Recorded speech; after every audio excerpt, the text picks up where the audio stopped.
Welcome to 411 Now. Please allow me to introduce myself. My name is Will Finley, and I am the independent crime journalist behind the content of this channel, 411 Now. Today, we're taking a look at Josh Duggar, and I'm answering viewer questions to give more clarification behind not only the type of prison that Josh Duggar will be sentenced to, where he could be sentenced to, along with answering what are the guidelines, federal guidelines for the sentencing guidelines for the crimes that which Josh Duggar has been convicted of. And thank you so much for joining me today.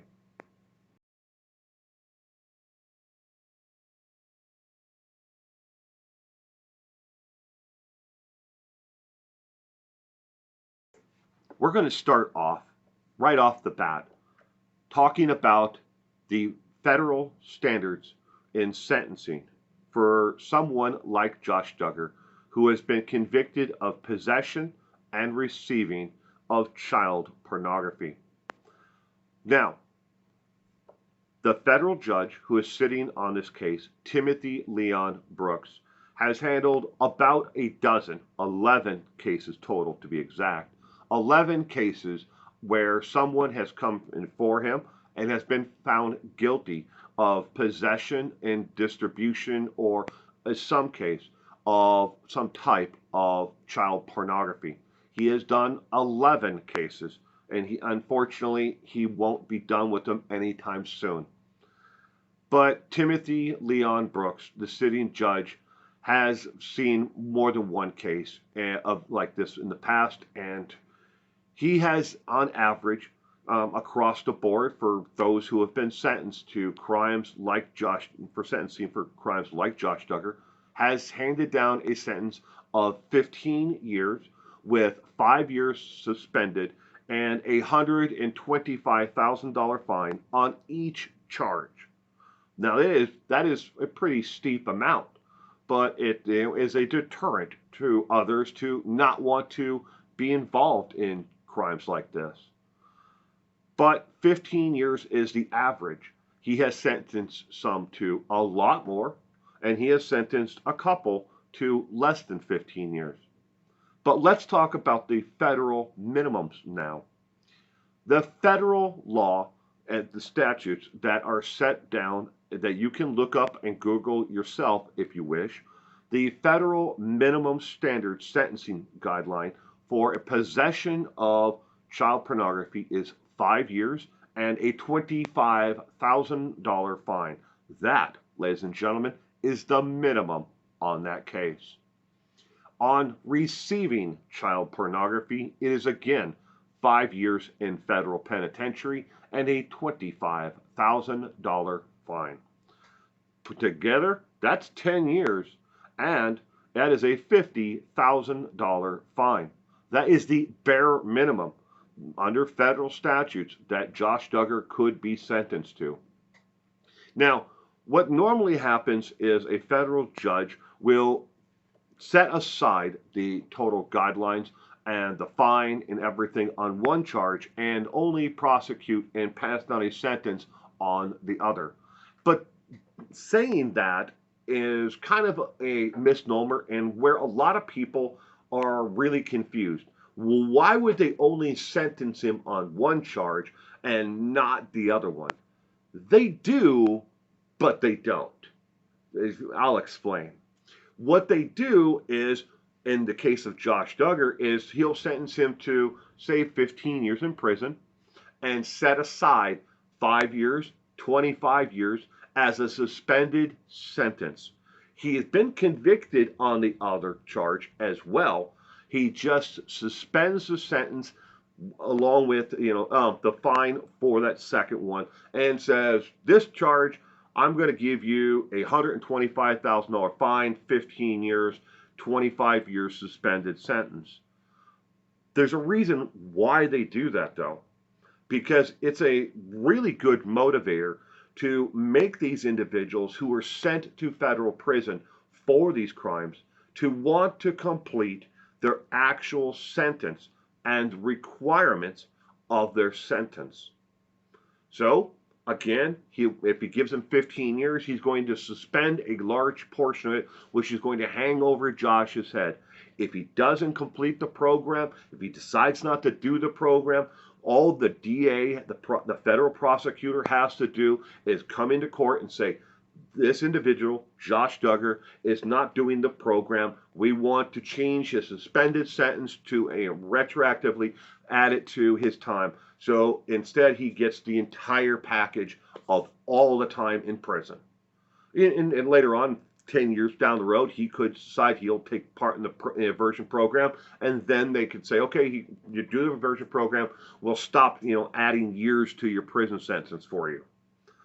He completes the program. He has to test out of it to make sure that he, with therapists, that he has completed it and he knows what he has done is wrong. Then he's able to be released on parole. But 15 years is about the average of what Timothy Leon Brooks has sentenced people to in the past. But Josh has to go to a prison. And I said adversion program, and it is called an adversion program. But Josh has to go to a prison that offers an adversion program. But the adversion program is called the SOMP, SOMP, which stands for Sex Offender Management Program. He must complete this under federal law. If he doesn't complete it or decides not to take part in it, what do? I just told you. The prosecutor goes back into court, and what do? They add those years back on that were all, suspended. And Josh then, ends up having to do 40 years in prison as opposed to 10 or 15 or whatever he's been sentenced to originally. So he has to complete that. What is the SOMP program? Now, there are several different SOMP programs across the United States in the federal system. Now, it is a rigorous curriculum of rehabilitation and therapy, group therapy, individual one-on-one therapy with Josh Duggar and a therapist, and then there are also some of these programs also have role playing that they put into account to it. They have a lot of curriculum that they work. Some programs are 12 hours a day, others are 8 hours a day. Some are 5 days a week, some are 4 days a week, or 3 days a week. It all depends on the actual prison, on how much. But each program has a curriculum outline that they must complete through their time in the federal prison. He must complete it before being eligible for parole. Again, if he doesn't complete it and he refuses to complete it, they go back into court and they add those years right onto Josh's sentence. So it's in his best interest to do it unless he wants to spend the rest of his pathetic life in prison. It's that simple. So where can Josh go and where can't he go? There are not, here's a surprise to a lot of people, but a lot of federal prisons don't offer the SOMP program, diversion therapy, that Josh Duggar is required to adhere to and complete. These are the federal prisons that are in the system that have or have had a SOMP program. Some prisons, federal prisons, only offer it if they have enough people to complete the program, to have a curriculum. If they don't, they transfer those inmates out to other institutions to complete their sentence. But if they only have 2 or 4 people, it's not worthwhile for them to hold an entire class and have a housing unit just for sex offenders like Josh Duggar to complete this program. These are the prisons that have had it or have it currently. Carlswell, Fort Worth, Texas. Devens, Massachusetts. Elkington, Ohio. Littleton, Colorado. Seagoville, Texas. Marionville, and that's in Florida. Marion, Illinois. Petersburg, Virginia, and Springdale, Arkansas. The Springdale, Arkansas prison, ladies and gentlemen, does not, and I repeat, does not currently have a SOMP program. They have not had one for 4 years because the federal government is placing these inmates into other programs where they have beds available. So again, unless there's a lot of them that are caught up and they need to, catch a lot of them, and I highly suggest the government keeps on working on it and catching more of them. But they don't have enough of them to run a program at Seagoville. They're not going to offer it, and they probably after 4 years of not having it, they're probably not going to be bringing it back. So Josh will be sent out of the state to a federal prison. There is a tiny, tiny, tiny little chance that Josh could be sentenced to a state prison to do his time. He would be at a level 3 or a 4 or a 3-4. One of those levels. He cannot serve his time at a level 2 or a level 1 or a work farm. Federal law prohibits him from being able to serve the prison sentence out at any level that low. It has to be above a level 2 in the state system. It has to be at a minimum, medium, and up level in the federal system. Josh Duggar's score and what level he would need to go to is already at an 11 across the board. Every sex offender is an 11. If he has other risk factors for escape, or he has other risk factors for needing medical attention now and in the future, they bump that up a little bit more. So he could be a 13, he could be a 14. But I'll put a PDF file in the bottom from a law firm that does a lot of consulting work in the aversion program, along with how the sentencing guidelines are. Look at page 7 of the PDF that is attached to in the comment section below. But of those prisons, I think that he's most likely going to go to one of these, either the Fort Worth, the Carlswell, or he's going to go to Seagoville, in Texas. Plains. Now there is one in Oklahoma. It's called the Plains Correction Center in Oklahoma. That is on the list, but the federal government has decided to get out of having privatized federal prisons.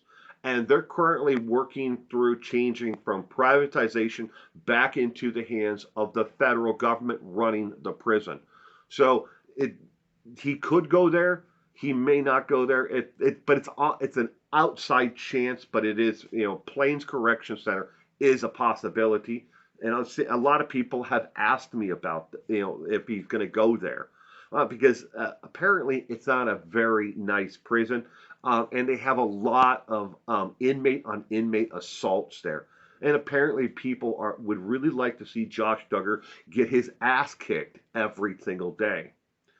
Now, with all that said, and I know I've dragged this on long enough, is there a sex offender unit, housing unit, an aversion program, a Samp program that is just people like Josh Duggar? And the answer is no. There is not. Of the 16,450 sex offenders that are currently in the federal system, Josh Duggar would go to a housing unit that is sex offenders, but these are rapists, child molesters, child pornographers. They are all convicted of sex crimes against either adults or children. And these are the people who are in the actual housing unit. Obviously, the rapist, as sick as it sounds, would be the hierarchy, and the lower hierarchy, the scum of underneath their tennis shoes, would be the people like Josh Duggar. Why the rapist would be the hierarchy? Because they didn't abuse children. Inmates hate people who abuse children. Wherever Josh goes, he is not going to have a great time. It's not going to be a walk in the rose garden for Josh Duggar. He is going to be, have issues with other inmates trying to extort him. There may even be other sex offenders like him with the same additional charges. The little pudgy boy doesn't look like he could do much of a bunch of fighting, and defending himself. So he's going to be extorted. He's going to be assaulted. He's going to have things that are happening to him behind bars that we don't wish upon our worst enemy, but are going to happen to Josh Duggar eventually.